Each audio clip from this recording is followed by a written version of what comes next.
단어가 나옵니다. 자, 하나님께서는 우리를 미혹하지 않으십니다. 하나님께서는 우리를 테스트하세요. 그 시험이라고 하는 단어가 한글은 똑같이 그렇게 쓰여지지만은 하나님께서 우리를 시험하시는 것과 마귀가 우리를 시험하는 것은 다르죠. 하나님께서 우리를 시험하시는 것은 미혹하는 것이 아니라 우리를 테스트하시는 겁니다. 그 테스트하시는 목적은 우리로 하여금 복을 주시고 그 다음에 살리기 위한 그 목적이 있습니다. 그러나 마귀가 하는 그 시험, 그 미혹, 유혹, 템테이션이라고 그러죠. 그것은 그 목적은 뭐냐면 망가뜨리고 죽기 위한 것이 그 목적이다라고 하는 것입니다. 그래서 우리가 오늘은 그리스도인들이 이 땅에 살아가면서 마귀에게 미혹을 당하지 않기 위해서는 어떠한 삶을 살아야 될 것인가 라고 하는 것을 우리가 함께 생각해 보도록 하시겠습니다. 그러나 미혹이라고 하는 그 단어의 의미는 이게 사실 부정적인 용어입니다. 마귀와 연관되어 있는 부정적인 의미로 사용이 되는데 그 의미는 진리에서 빗나가게 하다, 길을 잃게 하다, 방황하게 하다, 말씀의 울타리에서 벗어나게 하다라고 하는 뜻으로 사용이 됩니다. 그러니까 미혹은 행동이나 말로써 사람을 속여서 진리에서 벗어나게 하고 그 다음에 나아갈 길을 향해서 이제 방황하게, 그 길을 잃어버림으로 인해서 방황하게 만든다라고 하는 것입니다. 자, 그럼 하나님의 형상대로 지음받은 이 사람들을 미혹하는 주범은 누구일까요? 오늘 본문 말씀을 보시면 미혹하는 마귀다, 그렇게 10절에 기록하고 있습니다. 그러면 미혹하는 주범이 바로 마귀다라고 하는 것입니다. 우리 마귀, 사단 이렇게 이야기를 우리가 하시는데 이 마귀라고 하는 그 단어는 그 헬라어로 부를 때 마귀라고 합니다. 그리고 히브리어를 근거로 해서 할 때 우리가 사단, 그러니까 마귀나 사단의 같은 의미예요. 이 마귀가 사람들을 미혹한다라고 하는 것입니다. 이 태초에 하나님의 형상대로 지음받은 사람들이 이 마귀의 미혹을 받은 그 사건이 창세기 3장에 나오고 있습니다. 그 창세기 3장에 보면은 뱀이 하와를 향해서, 아담을 향해서 접근을 합니다. 그렇다고 뱀이 마귀는 아니에요. 이 뱀이 마귀의 하수인이 된 겁니다. 그래서 그 창세기 3장 말씀 보시면 하나님이 지으신 들짐승 중에서 이 뱀이 가장 아주 간교했다. 그러니까 이 뱀이 그 들짐승 중에서 가장 말을 잘했다라고 하는 것입니다. 원래 사기치는 사람들을 보면 말들을 잘하잖아요. 근데 이 뱀이 말을 잘한다라고 하는 거예요. 그래서 이 마귀가 그 하나님이 지으신 동물 중에서, 짐승 중에서 이 뱀을 이용해서 아담과 하와에게 접근을 했습니다. 그 많은 사람들이 그 뱀이 어떻게 말을 하느냐 이렇게 이야기를 합니다만은 사실은 우리가 알지 못하는 그런 세상이 있죠. 그래서 왜 뱀이 그런 말을 잘하느냐, 그 신학자들이 이야기하기를 뱀은 말을 우리가 혀로 하는데 뱀은 혀가 갈라졌다라고 하는 겁니다. 그래서 말을 잘할 수밖에 없었을 것이다. 자, 그런데 이 마귀가 그때부터 오늘날도 계속 믿는 사람들을 유혹하고 미혹합니다. 그럼 언제까지 하느냐? 다시 예수 그리스도께서 오실 때까지 계속 믿는 사람들을 미혹한다라고 하는 것입니다. 자, 그러면 사람들을 미혹해서 사람들로 하여금 괴롭게 만들고 고통스럽게 만듭니다. 그러면 그 사람들을 미혹해서 괴롭고 고통스럽게 만들었던 그 마귀의 최종 목적지는 어디냐? 하나님 말씀을 우리가 보시면은 둘째 사망 곧 불못에 하나님께서 집어넣는다 이렇게 말씀을 합니다. 마귀 자신도 영원토록 고통과 괴로움을 당하게 된다라고 하는 것입니다. 자, 거기에는 이 마귀 사단뿐만이 아니라 함께 동참했던 짐승 적 그리스도입니다. 그리고 거짓 선지자 둘째 짐승이라고 성경에 포함되어 있습니다. 그리고 마귀의 하수인 노릇을 한 비그리스도인들이 함께 불못에 들어간다고 계시록 20장 10절 그리고 15절에는 기록하고 있습니다. 이것이 바로 미혹에 동참한 결과다라고 하는 것이죠. 우리가 요한계시록에 보면은 마귀가 나옵니다. 그리고 적그리스도가 나와요. 그리고 거짓 선지자가 나옵니다. 이것을 가리켜서 거짓 삼위일체다 그렇게 얘기합니다. 여러분, 마귀는 우리가 성경에 보면은 하나님께서 마귀를 창조하시지 않았어요. 이 천사가 타락을 하게 되는데 고린도서 또 다니엘서 또 계시록 이 말씀을 보면 하늘이 소개되죠. 1층 천, 2층 천, 3층 천 하늘이 있는데 아마 하나님이 지으신 천사들은 2층 천에서 3층 천 하나님이 계신 곳으로 이제 오가며 왔다 갔다 하면서 그 자리에 있었는데 이게 이제 높아지기를 원하는 거예요. 그리고 하나님과 같이 비기려고 했다라고 하는 말씀이 성경에 나옵니다. 그러다가 그 교만으로 인해서 쫓겨남을 당하게 되는 거죠.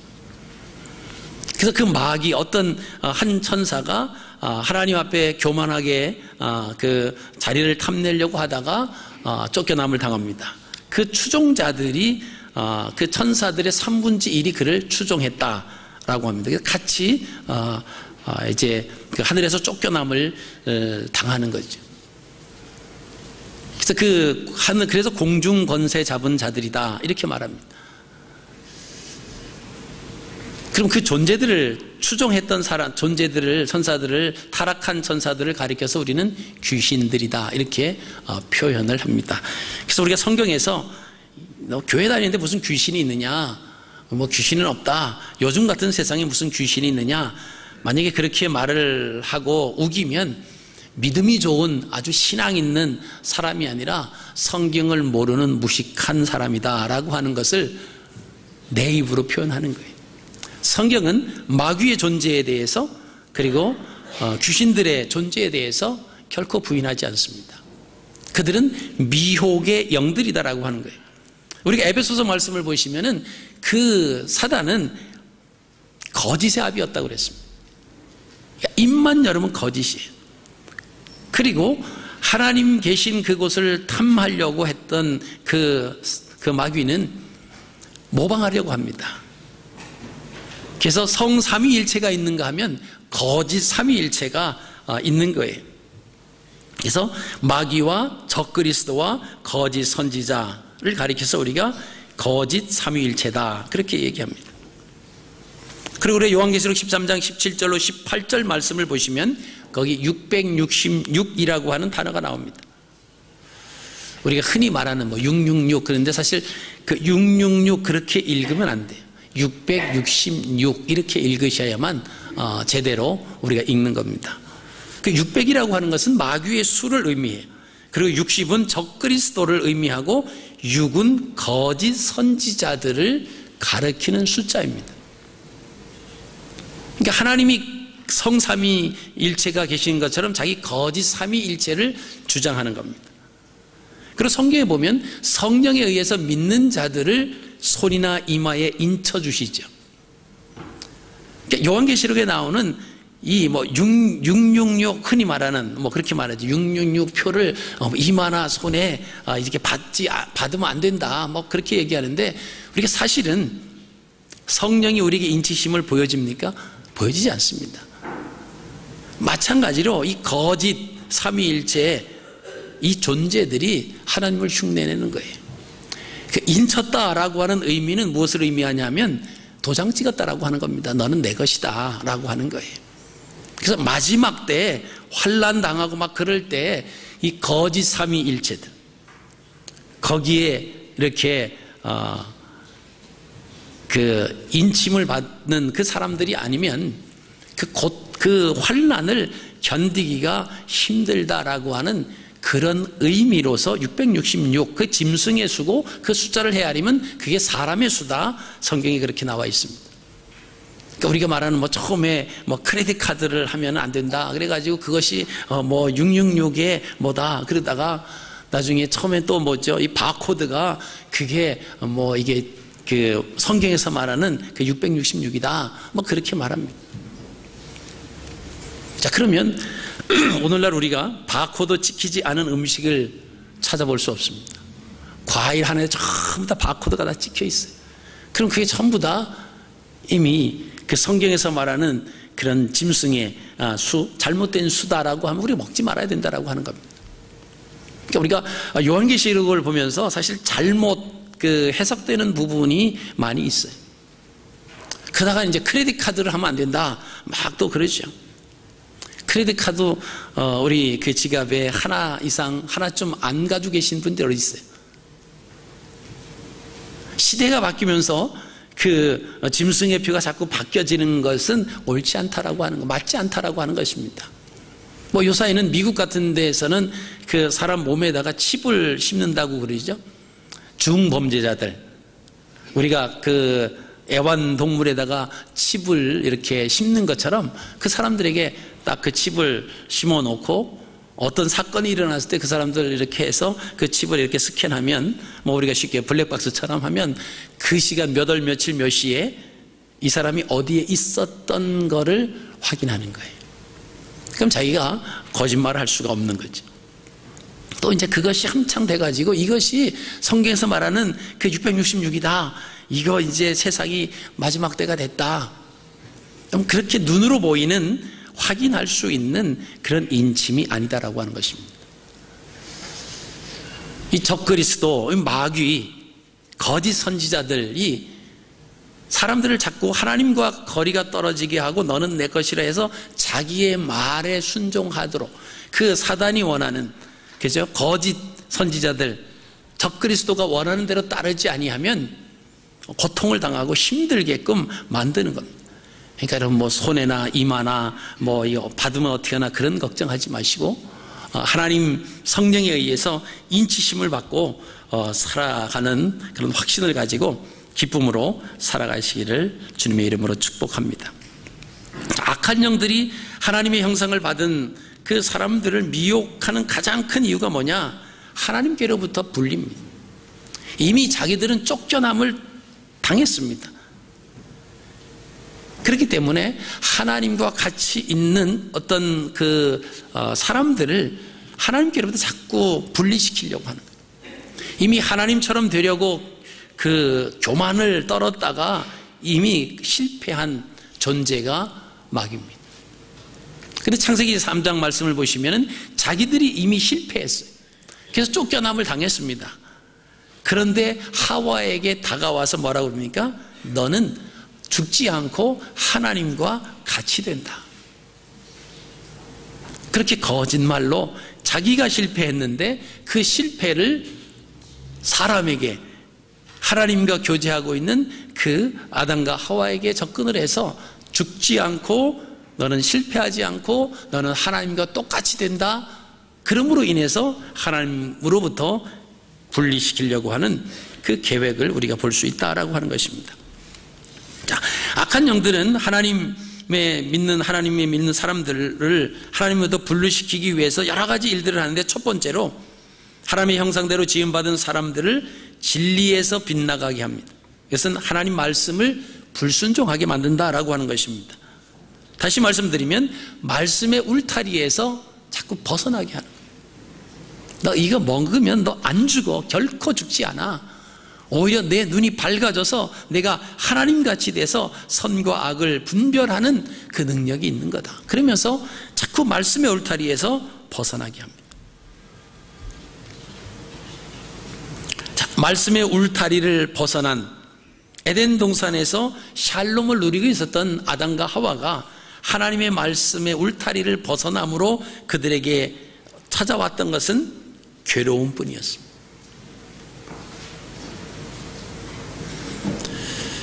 아담과 하와가 사단의 사주를 받은 그 뱀에게 미혹당하기 전에는 선악을 알게 하는 그 나무의 열매가 평범하게 보여졌습니다. 그런데 미혹을 당한 후에 다르게 느껴졌다라고 하는 것입니다. 그 여자가 보니까 그 나무를 보았는데 먹음직도 하고 보암직도 하고 탐스럽기도 한 나무였다. 그렇게 기록하고 있습니다. 매일 보던 나무의 열매가 오늘따라 먹음직스럽고 보암직스럽고 탐스럽게 보였다라고 하는 것은 이미 부정적인 바이러스가 작동하고 있다. 내가 부정적 바이러스에 감염되었다라고 하는 것입니다. 다른 표현으로 하면 미혹됐다라고 하는 것입니다. 자, 미혹되었다라고 하는 것은 하나님의 말씀의 울타리에서 떠났다. 하나님의 의도와는 다른 행동을 하고 있다라고 하는 것입니다. 그리고 우리가 세상에서 생활하시다가 평소에는 아무런 일도 아니었는데 오늘따라 그것이 우리의 눈으로 자극이 되고, 그죠? 또 감정적으로 느껴지고 욕심이 생기고 그런 모습이 우리에게 일어난다라고 하는 것은, 그것은 부정적 바이러스, 어둠의 세력에게 내가 감염되었다라고 하는 표시입니다. 자, 두 번째, 하나님의 형상대로 지음받은 사람들을 유혹하는 그 이유가 뭐냐? 길을 잃고 방황하게 만들기 위해서 그런다라고 하는 것입니다. 자, 하나님의 진리를 알지 못하면 사람은 누구든지 올바른 길을 찾기가 쉽지 않습니다. 길을 잃어버리는 거예요. 자, 길을 잃어버리게 되면 방황하게 된다라고 하는 것입니다. 우리가 아담과 하와의 경우를 보시면은 아담과 하와가 마귀의 사주를 받은 그 뱀의 미혹을 당하기 전에는 사리 분별이 분명했습니다. 창세기 2장 19절 말씀 보시면 각 생물의 이름 짓는 사건이 나와요. 그 하나님께서 아담에게 각 생물에게 이름을 지어라. 아담이 부르는 대로 그 모든 그 생물들이 그 이름이 됐다라고 하는 것입니다. 자, 그 말씀은 무슨 것을 의미하냐면 하나님께서 아담에게 각 동물들의 이름을 지고 그 생물들의 이름을 지으라라고 했을 때 아담이 부르는 것이 그대로 이름이 됐다라고 하는 것은 하나님께서 동의하셨다라고 하는 거예요. 그러니까 하나님의 뜻을 분별할 수 있는 그 사리 분별력이 명확했다라고 하는 것입니다. 그런데 미혹을 받고 나서는 사리 분별이 흐려졌다라고 하는 것입니다. 자, 모든 것을 다 보고 계시는 하나님이심에도 불구하고 그들이 하나님의 낯을 피하여 나무 뒤에 숨었다고 성경은 기록하고 있습니다. 자, 모든 것을 다 보고 계세요. 어디에 숨어도 다 보고 계시는데 이 분별력이 흐려지는 겁니다. 우리가 세상에 나가서 우리가 직장 생활을 하고 사회 생활을 하고 또 어떤 사업을 할 때 하나님께서 우리의 모든 것을 지금 보고 계시는 겁니다. 다 아시고 계세요. 근데 보는 사람이 없다고 우리가 부정을 저지른다든가 나의 이득을 위해서 좀 비합리적인 방법을 쓴다라고 하면 우리 마음속에 하나님 살아계셔서 내 모든 것을 보고 계신다라고 하는 그 판단력이 흐려져 버린 겁니다. 뭐 때문에요? 돈 때문에, 명예 때문에, 권력 때문에 판단이 흐려집니다. 그래서 아담과 하와가 자기들이 하나님의 말씀을 어겨놓고는 그리고는 나무 뒤에 숨어 있는 거예요. 나무 뒤에 숨어 있으면 하나님의 낯을 피할 줄로 생각했는지 모르지만 그것은 판단력이 미혹을 받으면 흐려진다라고 하는 것입니다. 그래서 우리의 신앙이 떨어지고 우리 신앙이 막 그러는 것은 우리가 기도 생활 안에서 말씀 생활 안에서 찬양 안 부르고 헌신 안 하고 그래서 떨어지는 것이 아니라 미혹을 받았기 때문에 그렇습니다. 우리가 미혹을 받지 않으면 우리의 사리 분별력이 명확합니다. 하나님의 자녀로 내가 가정에서 세상에서 또는 직장에서 어떻게 살아가야 할 것인가가 분명합니다. 거기에는 어떤 우리를 미혹하는 일들이 있어도 거기에 넘어가지 않아요. 그러나 미혹을 받은 후에는 하나님이 살아계시다라고 하는 사실을 우리가 분별하지 못합니다. 우리의 생각대로 살아가려고 하는 거죠. 아브라함의 조카 롯을 우리가 한번 생각해 볼 수 있습니다. 자, 롯은 아브라함으로부터 선택의 기회를 먼저 부여받습니다. 그런데 먼저 선택권을 부여받았는데 잘못된 선택을 하는 거예요. 그것은 그 이름의 의미대로 그 롯이라고 하는 이름의 의미는 진리가 가리워진 자다라고 하는 의미가 있습니다. 우리 그 나라에도 자녀들 그 이름을 지어줄 때 아주 많이 부모님들이 생각하고 또 고심하고 본인들이 이름 짓기가 좀 자신이 없으면 장명소 가서 돈을 주고 이름을 지어주고 막 그러죠. 물론 이제 신앙이 없고 그러니까 그런 일을 행합니다만은 그 의미는 뭡니까? 하여간 이 자녀에게 아주 좋은 이름, 그래서 그 이름값을 할 수 있도록 하는 아주 그 기대감이 사실은 큰 거예요. 이스라엘 사람들도 마찬가지입니다. 그 이름에 대한 그 의미가 어떻게 이름을 져주냐에 따라서 그 이름대로 살아가는데 그 아들을 롯이라고 줬어요. 롯이라고 하는 이름의 뜻이 진리가 가리워진 자, 진리를 바라볼 수 없는 사람이 됐다라고 하는 것입니다. 그래서 이 롯은 내가 가야 할 바를 알지 못했어요. 소할 땅을 바라봤는데 거기는 물된 동산 같고 에덴과 같았더라 라고 하는 표현을 씁니다. 그러니까 지금 목축을 하고 있는 그 상황에서 초목이 막 풍성해진 그 땅, 그 소할 땅을 바라볼 때 거기는 에덴 동산과 같았어요. 물된 동산과 같습니다. 그러니까 외삼촌이 내가 좌하면 내가 우하고 내가 우하면 내가 좌하겠다. 그 먼저 선택권을 받았습니다. 그래서 자기가 선택했는데 그곳이 결국은 불과 유황으로 멸망받을 수밖에 없는 그곳을 선택을 합니다. 이처럼 우리가 미혹을 받으면 이 분별력이 없어지는 겁니다. 그리고 길을 잃고 방황한다라고 하는 것입니다. 어디로 가야 할지, 무슨 일을 해야 될지 모른다라고 하는 거예요. 우리의 삶은 그렇게 우리가 혼돈스럽게 살아가는 것을 하나님은 원하시지 않습니다. 우리가 말씀대로 살면 우리의 삶이 심플합니다. 그리고 복잡하지 않아요. 그리고 질서가 있습니다. 우리가 새벽부터 밤늦게까지 막 정신없이 뛰어다니지만 아직도 해야 할 일이 산더미처럼 놓여져 있고 이루지 못한 일이 이룬 것보다 더 많고 그러면 안식이 없죠. 평안함이 없습니다. 그건 왜 그렇습니까? 우선순위가 없어요. 우리는 24시간이라고 하는 하루 속에서 우리가 모든 일을 다 할 수 있는 것은 아닙니다. 오늘 내가 해야 할 일이 딱 정해 놓으셔야 돼요.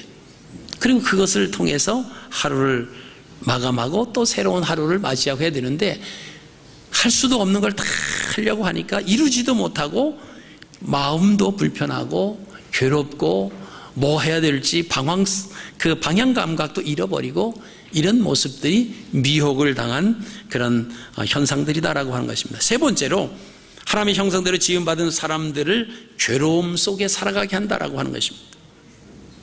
미혹을 당하면 판단력이 흐려진다고 말씀을 드렸습니다. 그러니까 올바른 판단을 하지 못하니까 하나님이 기뻐하시는 선은 선택할 수가 없습니다. 악한 영들이 좋아하는 악을 선택합니다. 하나님이 기뻐하시는 선을 선택하면 평안을 누립니다. 샬롬을 누리지만 악한 영들이 좋아하는 악을 선택하게 되면 괴로움을 경험할 수밖에 없다라고 하는 것입니다. 여러분, 아담의 경우를 우리가 보시면요, 아담이 에덴 동산에 쫓겨난 그때부터 죽을 때까지 그의 나이가 930년간을 살았다라고 하는 것입니다. 자, 그 930세라고 하는 그 의미는 에덴 밖에서 부족함과 고통에서 살다가 하나님의 나라의 풍요를 꿈꾸다가 죽었다라고 하는 그런 의미입니다. 그 히브리어는요, 단어가 숫자의 의미도 있고 숫자가 단어의 의미도 있습니다. 그래서 아담이 930년을 살고 죽었다라고 하는 것은 에덴에서 쫓겨나서 부족함과 고통함을 느끼면서 살아가면서 뭐를 꿈꿨냐? 하나님 나라의 풍요를 꿈꾸다가 죽었다.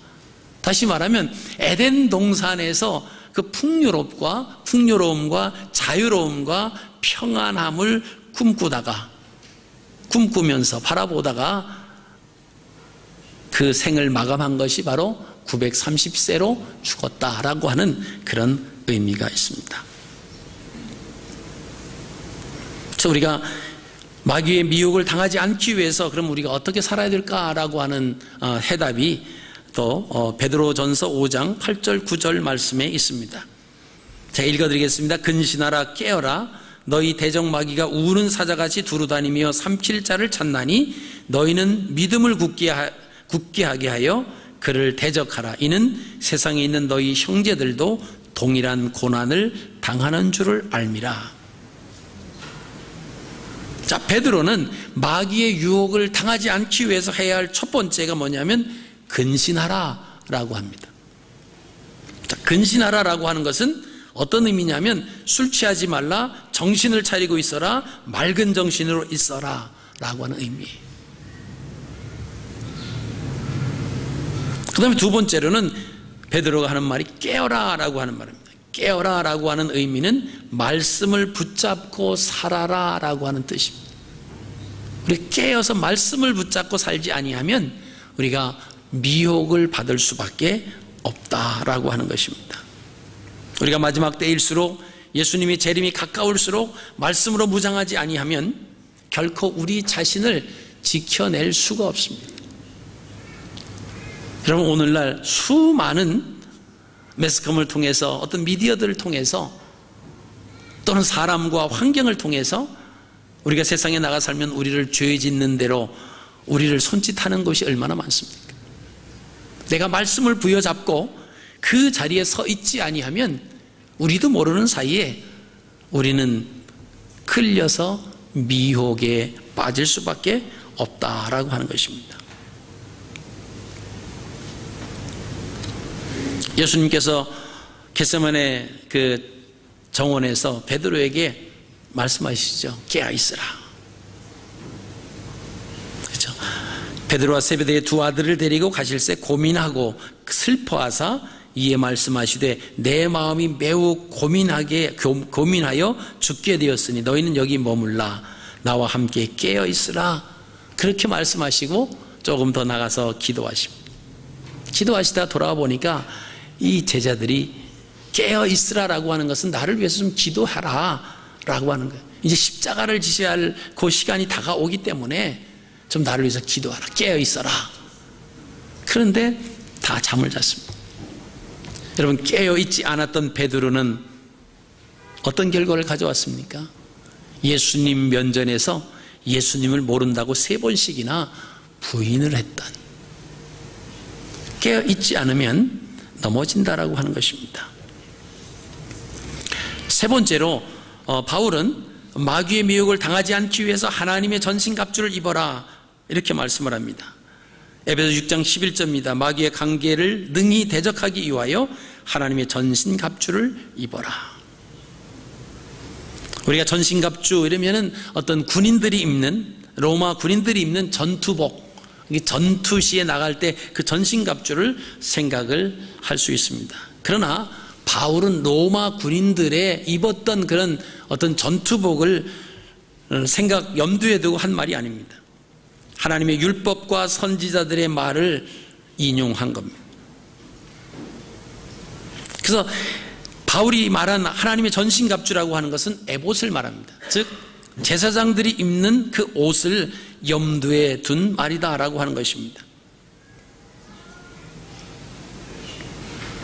요한계시록 19장 7절 8절 말씀을 보시면 우리가 즐거워하고 크게 기뻐하며 그에게 영광을 돌리세. 어린 양의 혼인 기약이 이르렀고 그의 아내가 자신을 준비하였으므로 그에게 빛나고 깨끗한 세마포 옷을 입도록 허락하셨으니 이 세마포 옷은 성도들의 옳은 행실이로다.